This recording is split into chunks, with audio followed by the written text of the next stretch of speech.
আসসালামু আলাইকুম। সবার আগে বাছাই করা 10টি আন্তর্জাতিক খবর জানিয়ে দেব। প্রথমেই থাকছে শিরোনাম। তবে তার আগে অনুরোধ থাকবে ভিডিওটিতে একটি লাইক দিবেন।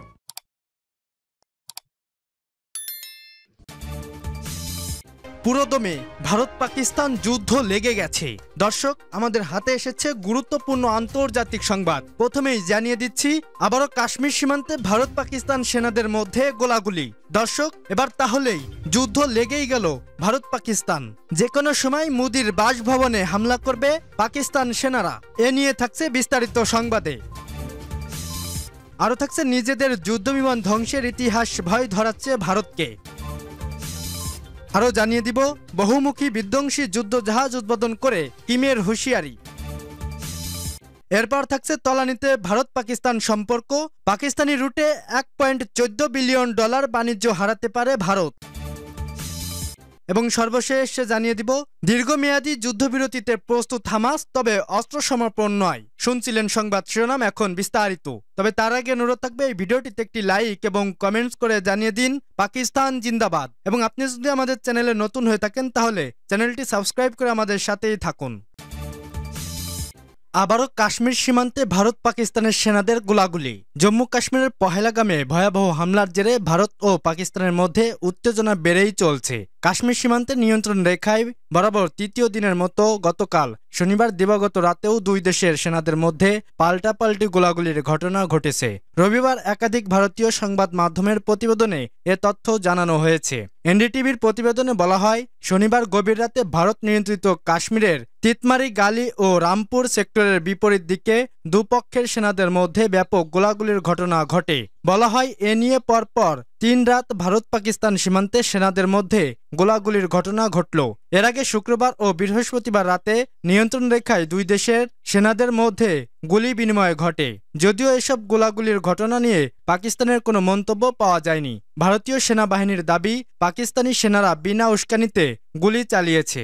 ভারতের সেনাবাহিনী পাল্টা জবাব দিলেও এসব ঘটনায় হতাহতের কোনো খবর পাওয়া যায়নি। উল্লেখ্য, ভারত নিয়ন্ত্রিত কাশ্মীরের গত 22 এপ্রিল বন্দুকধারীদের ভয়াবহ হামলায় 26 জন নিহতের ঘটনা এবং পাল্টাপাল্টি অভিযোগের ফলে পাকিস্তান ও ভারতের সম্পর্ক ফের তলানিতে পৌঁছেছে।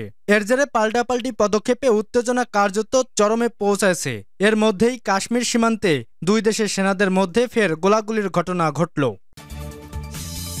নিজেদের যুদ্ধবিমান ধ্বংসের ইতিহাস ভয় ধরাচ্ছে ভারতকে।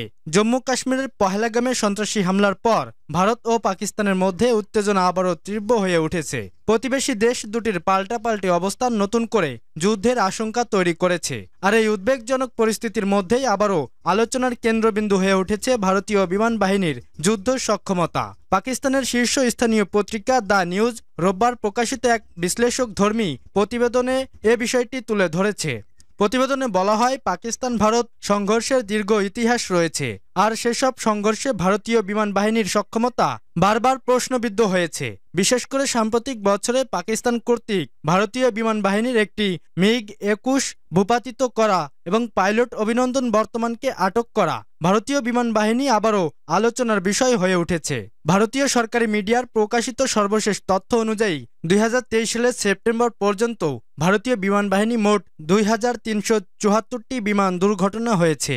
এর মধ্যে 1126টি ছিল ফাইটার জেট এবং 1248টি ছিল অন্যান্য শ্রেণীর বিমান। এছাড়াও 229টি প্রশিক্ষণ বিমান এবং 196টি হেলিকপ্টার বিধ্বস্ত হয়েছে। এসব দুর্ঘটনার ফলে 1305 জন দক্ষ পাইলটের করুণ মৃত্যু হয়েছে। এই বিপুল ক্ষতির পরিসংখ্যান ভারতের প্রতিরক্ষা ব্যবস্থার দুর্বলতাগুলোকে স্পষ্ট করে তুলেছে। বিশেষজ্ঞরা বলেছেন, দীর্ঘদিন ধরে বিমান বাহিনীর আধুনিকীকরণে গাফিলতির এবং পুরনো প্রযুক্তি নির্ভরতা এর প্রধান কারণ। বহুমুখী বিধ্বংসী যুদ্ধজাহাজ উদ্বোধন করে কিমের হুঁশিয়ারি। নতুন একটি বহুমুখী বিধ্বংসী যুদ্ধজাহাজ উদ্বোধন করেছে উত্তর কোরিয়া। দেশটির প্রেসিডেন্ট কিম জং উন নিজেই শনিবার ওই যুদ্ধজাহাজ উদ্বোধন করেন বলে জানিয়েছে রাষ্ট্রীয় সংবাদ সংস্থা KCNA। প্রতিবেদন অনুযায়ী শাসক দল ওয়ার্কার্স পার্টির সচিব জো চুন রিং এ বিষয়ে বলেন, ৫,০০০ টন ওজনের এই যুদ্ধজাহাজটি সবচেয়ে শক্তিশালী অস্ত্র দ্বারা সজ্জিত এবং ৪০০-র কিছু বেশি দিন সময়ের মধ্যে আমাদের নিজস্ব শক্তি ও প্রযুক্তিতে সম্পূর্ণভাবে নির্মিত হয়েছে। KCNA-র বরাতে রয়টার্স জানিয়েছে, উদ্বোধনী অনুষ্ঠানে দেওয়া ভাষণে কিম বলেন, এই যুদ্ধজাহাজটি নৌবাহিনীতে হস্তান্তর করা হবে এবং আগামী বছরের শুরুতে এটি কার্যকর প্রবেশ করবে। এদিকে উত্তর কোরিয়ার রাষ্ট্রীয় টেলিভিশন KRTর ফুটেজে দেখা গেছে, কিম জং উন তার মেয়ে জু এর সঙ্গে ট্রেনে চড়ে পশ্চিমাঞ্চলীয় বন্দর শহর নামপোতে পৌঁছান। এ সময় কিমকে বলতে শোনা যায়, যদি যুক্তরাষ্ট্র সামরিক শক্তি পরিদর্শনের নতুন রেকর্ড গড়ে তাহলে আমাদেরও কৌশলগত প্রতিরোধ ক্ষমতার নতুন রেকর্ড করতে হবে। উত্তর কোরিয়ার রাজনীতিতে প্রভাবশালী কিমের বোন কিম উয়া জংকে ওই অনুষ্ঠানে উপস্থিত থাকতে দেখা গেছে। KCNA জানায়, নামপোরা সামরিক জাহাজ নির্মাণ কারখানায় হওয়া এই উদ্বোধন মহান প্রেসিডেন্ট কিম জং উন স্টাইলের নৌবহর নির্মাণ যুগের সূচনাকে চিহ্নিত করে। ভাইস অ্যাডমিরাল পাক কোয়াংশপের উদ্ধৃতি দিয়ে একথা বলা হয়। তলানিতে ভারত পাকিস্তান সম্পর্ক, পাকিস্তানি রুটে $1.14 বিলিয়ন বাণিজ্য হারাতে পারে ভারত। পহেলগাঁও বন্দুক হামলার পর থেকে একেবারে তলানিতে ভারত পাকিস্তানের সম্পর্ক। ভারতের পর পাল্টা পদক্ষেপ নিয়েছে পাকিস্তান। নয়াদিল্লি ও ইসলামাবাদের মধ্যে যাবতীয় বাণিজ্যিক সম্পর্ক বন্ধ করে দেওয়ার ঘোষণা করেছে পাকিস্তান। পাকিস্তানের সঙ্গে ব্যবসায়িক কার্যক্রম বন্ধ হওয়ার কারণে ভারত বছরে প্রায় $1.14 বিলিয়ন বাণিজ্য ক্ষতির সম্মুখীন হতে পারে, এমন পূর্বাভাস দিয়েছেন পাকিস্তান বিজনেস ফোরাম কর্মকর্তারা। রোববার এক প্রতিবেদনে এ খবর দিয়েছে দ্য এক্সপ্রেস ট্রিবিউন। এপি পত্রিকার বরাতে PBF কর্মকর্তারা জানান, ভারত 2024 সালের এপ্রিল থেকে 2025 সালের জানুয়ারি পর্যন্ত প্রায় $500 বিলিয়ন মূল্যের পণ্য পাকিস্তানে রপ্তানি করেছিল, যখন ভারতের কাছ থেকে আমদানি ছিল মাত্র $4,20,000।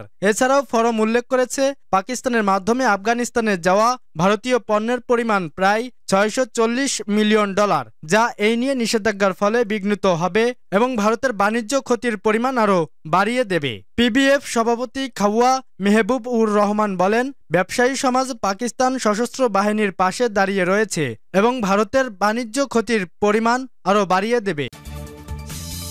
দীর্ঘমেয়াদী যুদ্ধবিরতিতে প্রস্তুত হামাস, তবে অস্ত্র সমর্পণ নয়। গাজা ইসরায়েলের সঙ্গে দীর্ঘমেয়াদী যুদ্ধবিরতির জন্য উন্মুক্ত হলেও অস্ত্র সমর্পণ করতে রাজি নয় ফিলিস্তিনি প্রতিরোধ আন্দোলন হামাস। সশস্ত্র গোষ্ঠীটির নেতারা যুদ্ধবিরতির আলোচনার জন্য কয়রাতে মধ্যস্থকারীদের সঙ্গে সাক্ষাতে একথা বলেছেন। আলোচনার সঙ্গে সংশ্লিষ্ট সূত্র বার্তা সংস্থা রয়টার্সকে জানিয়েছে, হামাস তাদের প্রস্তাবের জন্য মধ্যস্থতাকারীদের মধ্যে সমর্থন গড়ে তোলার আশা করছে।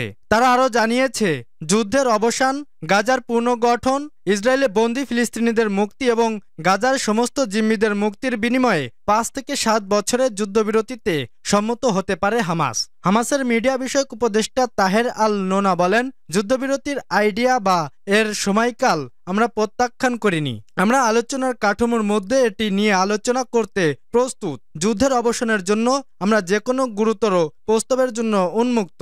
তবে নোনা হামাসের অস্ত্র সমর্পণের ইসরায়েলের যে দাবি রয়েছে তা প্রত্যাখ্যান করেছেন। তিনি বলেছেন, হামাসের অস্ত্র আলোচনার যোগ্য নয় এবং যতক্ষণ দখলদারিত্ব থাকবে ততক্ষণ তা আমাদের হাতে থাকবে। তবে ইসরায়েলের উপপররাষ্ট্রমন্ত্রী শ্যারেন হাস্কেল এই সপ্তাহে নতুন প্রস্তাবের সাফল্যের সম্ভাবনাকে উড়িয়ে দিয়েছেন। তিনি বলেছেন, হামাস যদি বাকি 59 জন জিম্মিকে মুক্তি দেয় এবং অস্ত্র সমর্পণ করে তাহলে আগামীকালই যুদ্ধ শেষ হতে পারে। 2023 সালে 7 অক্টোবর দক্ষিণ ইসরায়েলে হামলা চালায় ফিলিস্তিনি প্রতিরোধ আন্দোলন হামাস।